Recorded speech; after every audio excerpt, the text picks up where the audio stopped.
3 semaines que je fais tout bien. Alimentation clean, muscu, cardio, et mon poids n'a pas bougé, putain. C'est quoi ce bordel? J'aurais pensé avoir perdu déjà 2 kilos. Mon métabolisme est vraiment flingué. Je suis fait pour stocker du gras et j'ai vraiment pas de chance. Je fais quoi maintenant? J'arrête tout et je me dégomme une tablette de chocolat en PLS, puisque de toute façon mes efforts ne servent à rien. Arrête tes conneries. T'es en train de ruiner tes efforts pour une simple erreur de référentiel. Tu te fies uniquement à ta balance pour voir si tu perds du gras. Je vais laisser la parole au professeur qui va t'expliquer pourquoi ton poids, c'est une donnée de merde pour suivre tes progrès quand elle est isolée du reste. On se retrouve juste après pour que je te donne les différents moyens de contrôler ta perte de gras correctement. Je laisse maintenant ma place au professeur.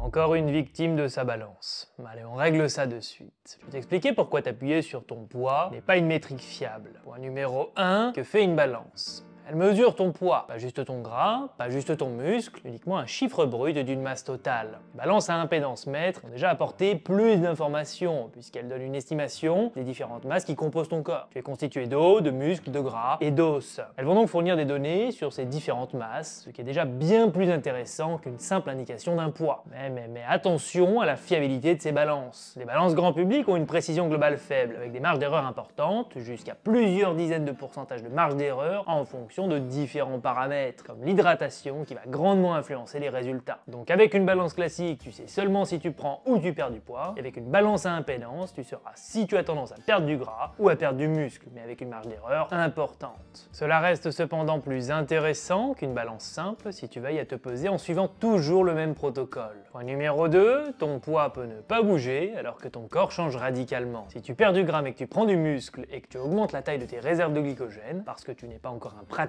avancé, il se peut que ton poids soit stable. Point numéro 3, ton poids fluctue chaque jour pour des raisons qui n'ont rien à voir avec ta perte de gras. Ta rétention d'eau, ta digestion, ton hydratation et tes hormones vont tous faire varier et moduler ton poids au jour le jour. Pour te donner une petite idée de cette variabilité, le remplissage de tes réserves de glycogène peut faire varier ton poids en fonction de ta masse musculaire de 1,5 à 3 kg par jour. Entre les muscles et le foie, un pratiquant moyen peut stocker entre 500 et 750 g de glycogène. Et 1 g de glycogène va retenir environ 3 g d'eau. Tu comprends bien vite la variabilité importante de ton poids sur une journée et sur une semaine. Dernier point pour toi, un patient de la sèche express. Ton corps n'est pas une machine instantanée. La dégradation des graisses et la construction musculaire sont des processus lents et progressifs, dictés par des signaux hormonaux et des adaptations métaboliques. Si tu t'attends à avoir des changements radicaux en une semaine, t'as déjà perdu. Ce qui compte, c'est la constance, pas les résultats au jour le jour. Alors arrête de vouloir tout contrôler à la pièce et pense sur le long terme, parce que ce n'est que comme ça que tu vas vraiment transformer ton physique. Donc si tu paniques parce que ton poids stagne ou au contraire fluctue à la journée de manière importante,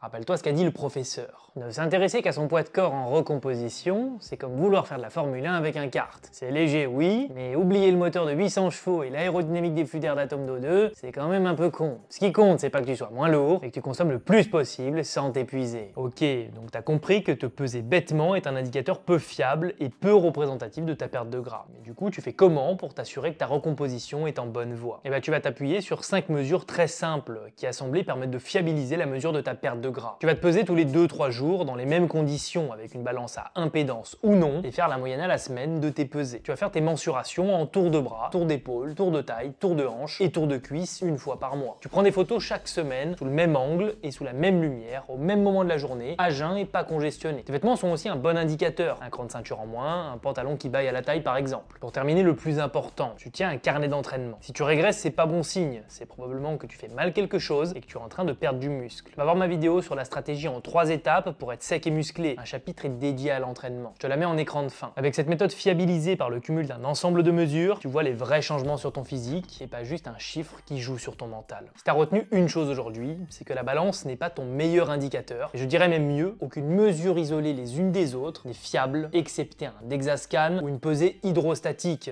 auquel tu n'auras pas accès de manière régulière de toute façon. Ce que je veux te dire au travers de cette vidéo, c'est de ne pas rentrer dans une psychose. Une recomposition, au plus c'est long, au mieux c'est. Ne stresse pas de ne pas voir bouger ton poids sur la balance. Sois rigoureux, entraîne-toi dur, mange ce qu'il faut pour générer un petit déficit calorique et sois le plus actif possible. Vise le moyen long terme et ne cherche pas les raccourcis. Se précipiter quand tu perds du gras, c'est bloquer la machine, te frustrer, craquer et repartir à zéro. N'hésite pas à me dire en commentaire si toi aussi t'as déjà pété un câble en voyant la balance stagner et si tu vas tester ces méthodes. Je veux sortir des formats de vidéos de ce style, plus courts, en parallèle de mon autre format, pour répondre à une problématique bien précise et te donner la solution pour y remédier. Ton retour m'intéresse vraiment, dis-moi en commentaire si tu aimes le concept et si tu as des idées en tête. Je réponds à tout le monde. Je te laisse une vidéo bonus dans la description dans laquelle je te présente ma méthode de coaching Harmonie. Si ça t'intéresse, je te laisse te rendre dans le premier lien dans la description. Sur ce, je te dis gros bisous et à très vite.